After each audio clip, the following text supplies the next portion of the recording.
This is the single most important thing that you can do while taking portraits. And so many people gloss over this point.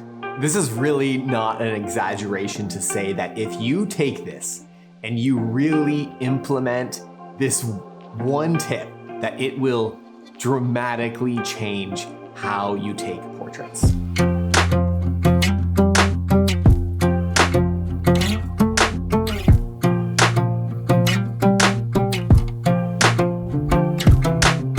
So many of you downloaded the last cheat sheet that I'm going to try to keep doing that if there's a summary of points or some kind of extra bonus things that I can give you. So today I'm gonna make you another cheat sheet for how to take better portraits with this tip that I'm gonna tell you, and a few extra bonus examples that I don't mention in the video to help you get started. What I hope to do is to start a monthly newsletter where I can share some of these bonuses and these extra things that go beyond just the normal YouTube video. I don't exactly know when I'm going to start that, but if you get the last download or if you get this one, then you will get the newsletter when it starts. All right, let's get into this video. I am a wedding photographer, so I am mostly dealing with couples, but I'm also shooting subjects one-on-one throughout a wedding day.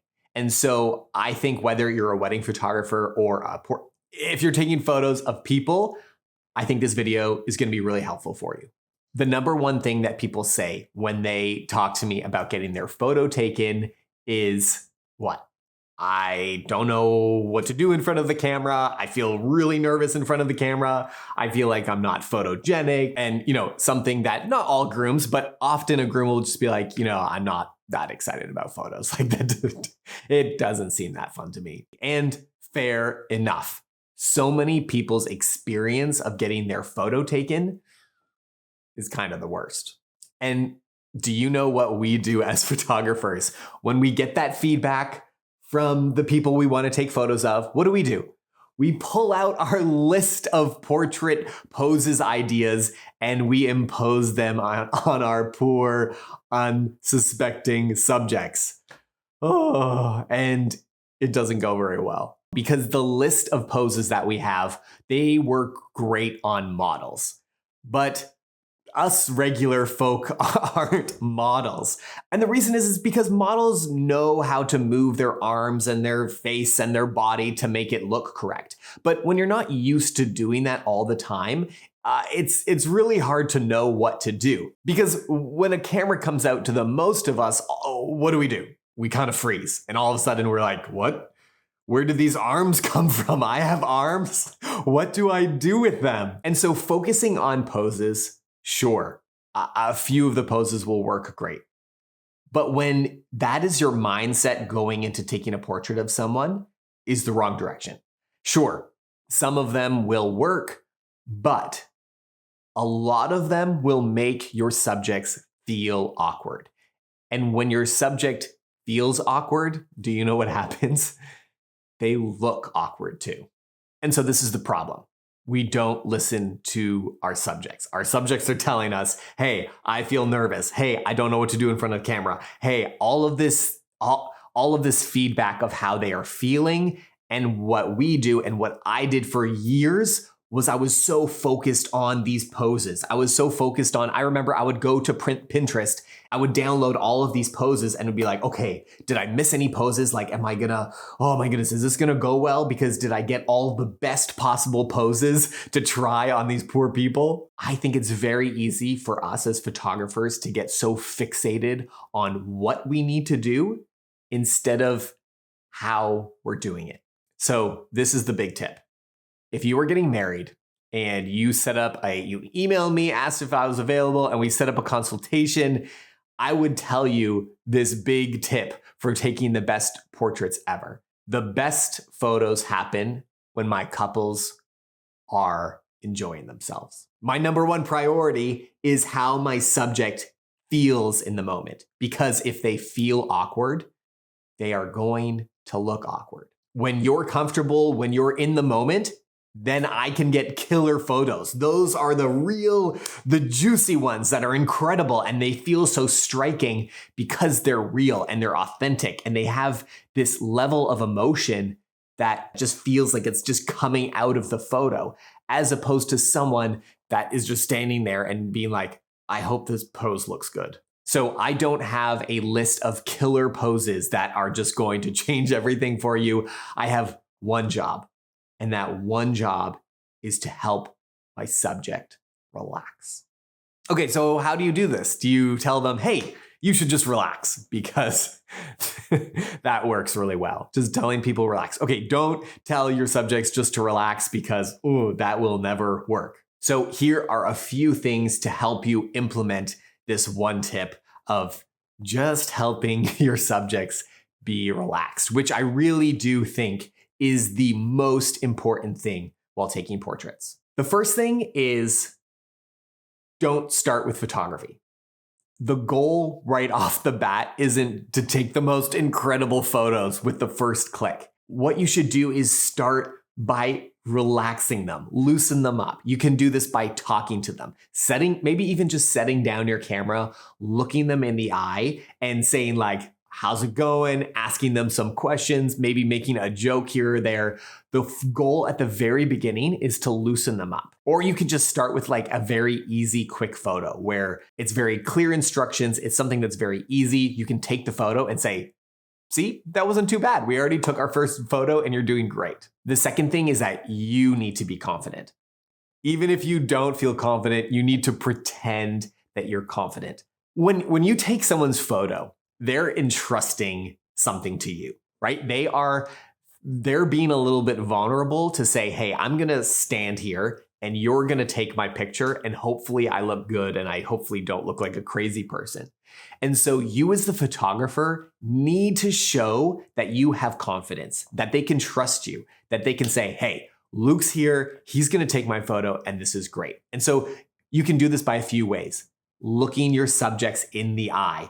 Look at them right in the eye and say, so nice to meet you. I'm so excited to take this photo of you today. And a huge part of feeling confident as the photographer is simply making sure that you have a plan, that you actually know what you're doing ahead of time and you're not just kind of figuring it out as you go. So making sure that you know what gear you're going to use.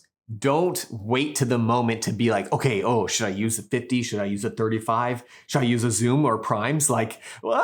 You should have that planned ahead of time so you're not making gear decisions in the moment. You should know where you're shooting. If you're not shooting in a studio and you're shooting, outside, have a very clear plan in your mind of we're going to go here and then we're going to go here, we're going to go here, and then we'll be done. Because that's going to create this feeling of, okay, we have a plan. He knows what he's doing. These photos are going to be good. The other thing I would say about feeling really confident is knowing what you're looking for. It's very easy as a photographer to start shooting and then keep shooting forever and ever and ever and just feel like, okay, if I just keep shooting, I'm going to get the photo in there. What I would suggest is knowing really what you're looking for.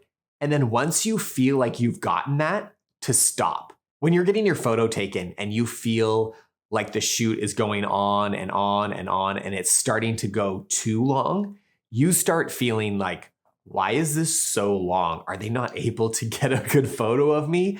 And all of a sudden their confidence starts deteriorating. So get your photo and then move on.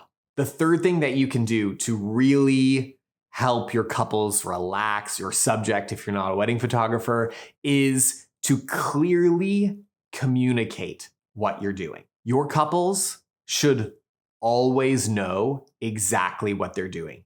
They should know if they're supposed to be doing something. They should also know if they don't need to be doing anything. So if you need a break, if you need to go change your battery, don't just like turn around, walk away, and then they're just like, oh, what do we do? You should always be communicating with them. Okay, we're gonna go over here and take this photo. We take the photo. As soon as you're done with that, if you need a break or if they need a break, communicate with them. Hey, we're gonna stop for 2 minutes. I'm gonna just do something and then I will let you know when we're gonna start again. One of the biggest areas where your subjects will start losing their confidence and they'll start feeling really awkward is, and we've all felt this, you're standing there and someone's trying to take a photo of you and what do you say? what am I supposed to be doing?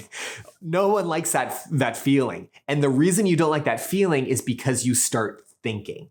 And that's not your job as a subject. The subject should not be thinking, because if they start thinking and they start thinking too much, they start feeling their arms again and they're like, why am I here? What am I doing? What do I do with my arms? The goal is to give them really clear direction so they don't have to think about what they're doing. They can be in the moment, they can enjoy what's happening, and maybe they can even have fun. The fourth thing that you should do in order to fulfill this one tip of the best portraits ever is by telling your clients they are doing a wonderful job, even if they are not. I already said this before. They are handing you over the reins of their image, right? They are saying, yes, please take my photo. And whose responsibility is it for them to do a good job, for them to look good? It's your responsibility. We're the photographer. We're the director. We are the only ones that see them. Like, unless you're carrying around a mirror and taking photos at the same time, they can't see themselves. So it's totally up to you. If they're doing something awkward over and over again, it's your responsibility. It's my responsibility to say, okay, great. I love what you're trying there. Let's try this. So while you're doing all the work in figuring out how to make them look good, it's really important, if they are doing a great job and they're not like being mean to you or something weird, is to tell them, hey, you're doing a good job, and do that throughout the shoot. Ooh, that's beautiful. When they do something good, comment on it and say, oh, I love what you're doing there. That looks so good. Oh, really nice. And making sure throughout the whole time that you're communicating and you're reassuring them that they're doing a good job. The fifth thing is being constantly aware of how your couple, how your subject is feeling. I fully understand when you are maybe shooting a wedding, you're doing a portrait, and you feel lots of pressure. You feel the stress. You feel, oh man, I've got to take these photos and they have got to be good. A big problem that can happen when you're feeling the stress is that you can focus in and zone in on only what you're doing. You can zone in on looking at the back of the screen. Okay, did I get their eyes in focus? Okay, good. The bad thing about that is that you forget about your couple. And it's really important to not only be aware of what you're doing, but to be aware of how your couple is feeling. If they're starting to feel stressed, if they're starting to feel tired, being aware of that and saying, hey, let's take a break for a couple of minutes, give your cheeks a little break, whatever. Or sometimes what I do is ask them to, walk away from me, and I'll take some photos of you walking away, giving them some space, especially when you're shooting couples, is to give them some space away from you so they feel like they can talk to each other. And when they talk to each other, they feel a level of security, they feel a level of privacy, and that will help them maybe calm down, recharge a little bit so that you can come back, re-engage, and to continue shooting. The sixth thing is, how about you have fun? Like, how about you actively tell yourself, hey, this is going to be fun. I'm going to have fun doing this, and translate that to your subject. Have fun. Turn on some music if you're doing a portrait. Don't take yourself so seriously. I think it's really easy in the photography world to become a little bit of a diva because you feel important, you feel like you're the one directing everything, and sometimes that can turn into a little bit over professionalism where you're kind of like standoffish a little bit. One of the biggest kind of reviews, compliments I get from my couples or when I take a portrait is that they had a great time when I took their photo. And so I really don't exaggerate it when I say I think this is the number one key in getting the best portraits that you've ever taken. Because I really believe, and I think it's been a huge aspect to the success of my own business, is that I get the best photos, the best portraits of people when they're actually enjoying themselves.